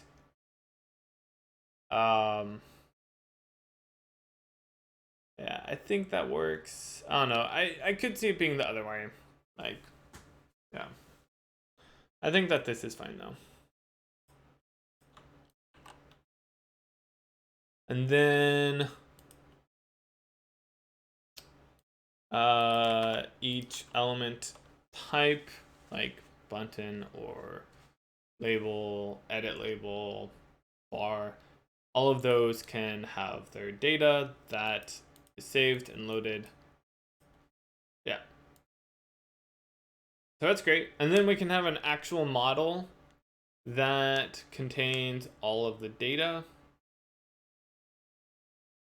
And we could use that as well. So that would work for things like, let's say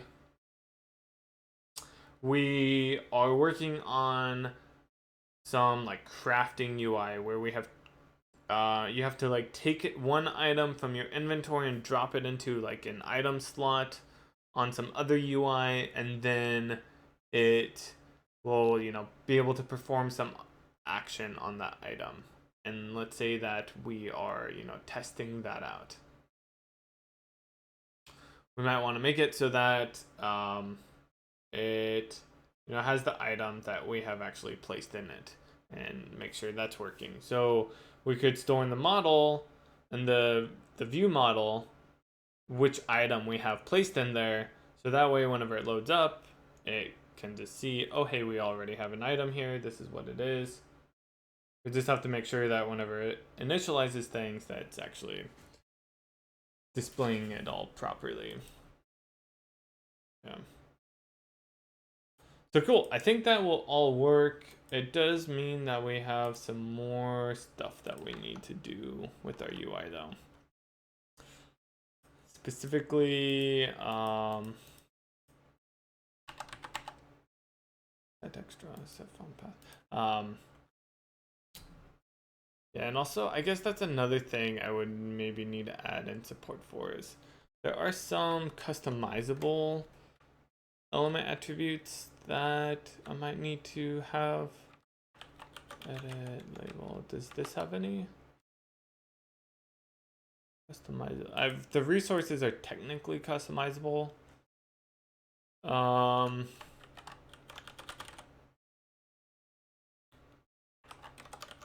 don't know. I don't really use. Here's one. Division count. That's one. So like this contains the division count, and you can set it, and that can override things. So like maybe we would want to use that.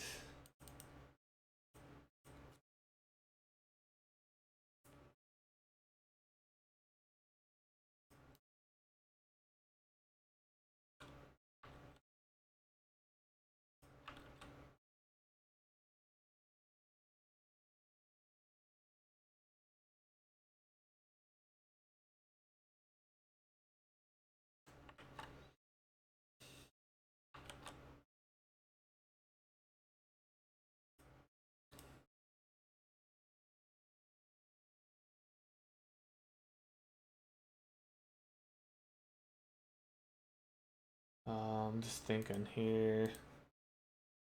So yeah, so that's the big thing that remains, I think. And then just a bunch of other supporting stuff. I do think I would want to put these down here in general. So like this is our view. Setup is basically our view for MVC, model view control. Here are our controls, which is like all the callback functions. That's where it's actually like performing operations on the UI, and their you know,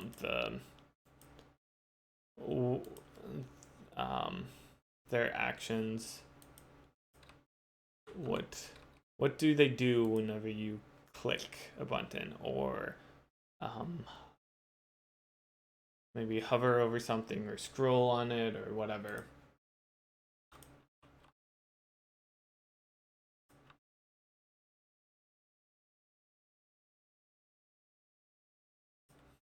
And then the model would be, yeah, so if we ever use the model, we could just say like view.model. And this would be a sole table on the UI, on the view itself. So view should have, this is what I'm thinking, is a model. I'm not sure about this, but I might do this. Oops, table model.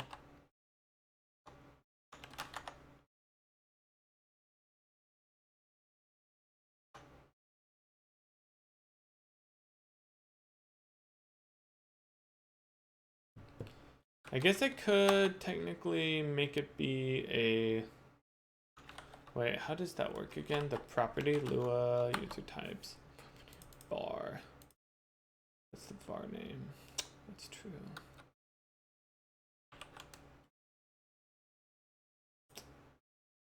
So I can make it be a property.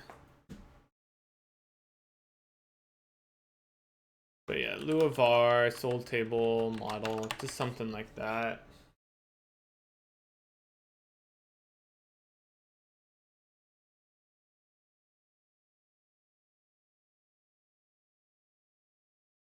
I mean, I don't really want them to set it. I guess it doesn't really make sense. Yeah, it doesn't really matter too much.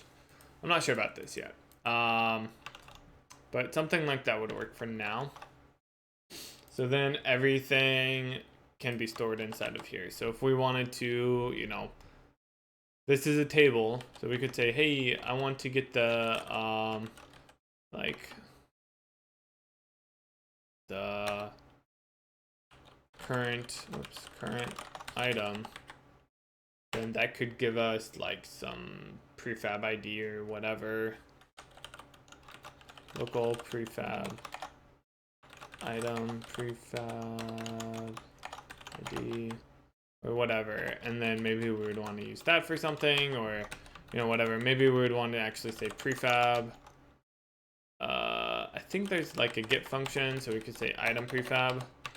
So that's the actual like prefab. Maybe we want to look up stuff for it, like, hey, what's the item prefab render icon or whatever, render image. I don't know if that actually has render component. We have the texture. I mean, maybe we would want to use that. Let's say the texture, which is a resource handle. Maybe we would want to use that for something.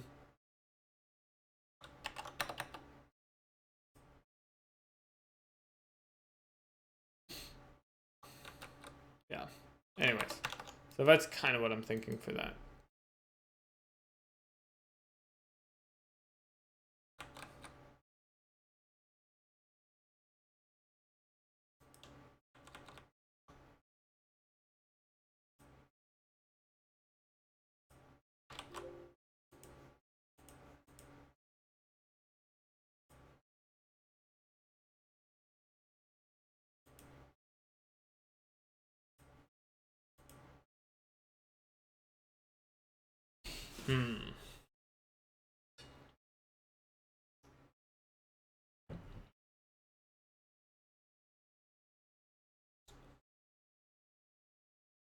Just thinking here.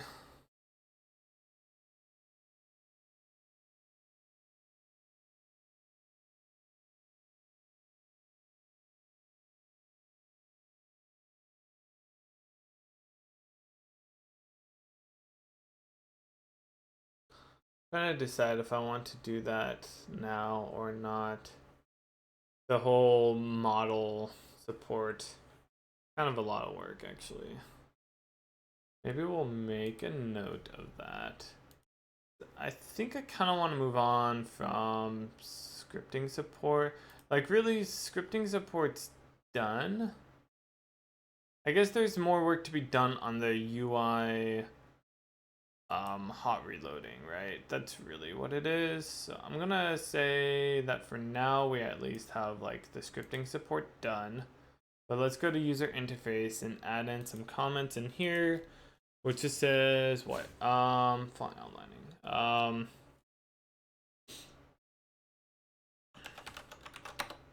What do we want to do? We want to have like an element. Need to add, or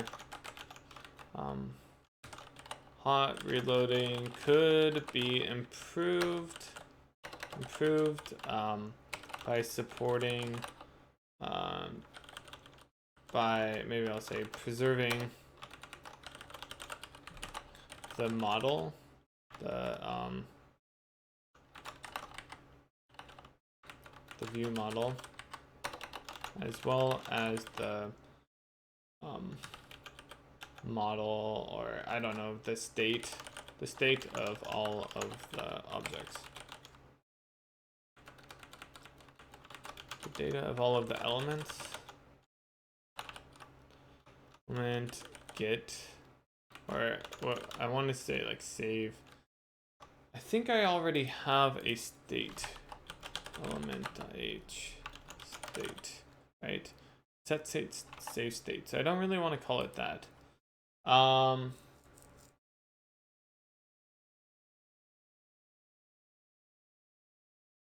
Maybe I will just call it as well.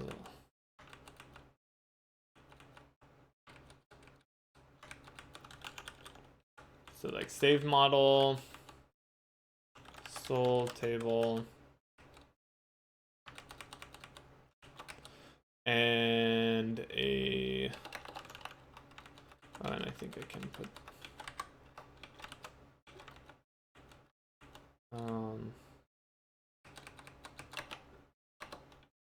there we go. Load model.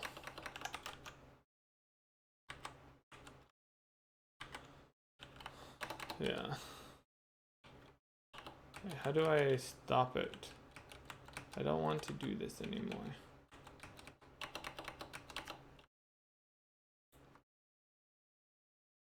Seems like a fail.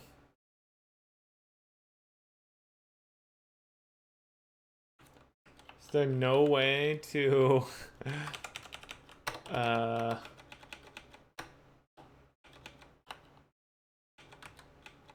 stop?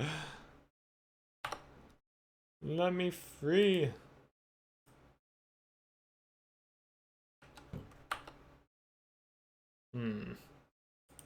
It's a little weird.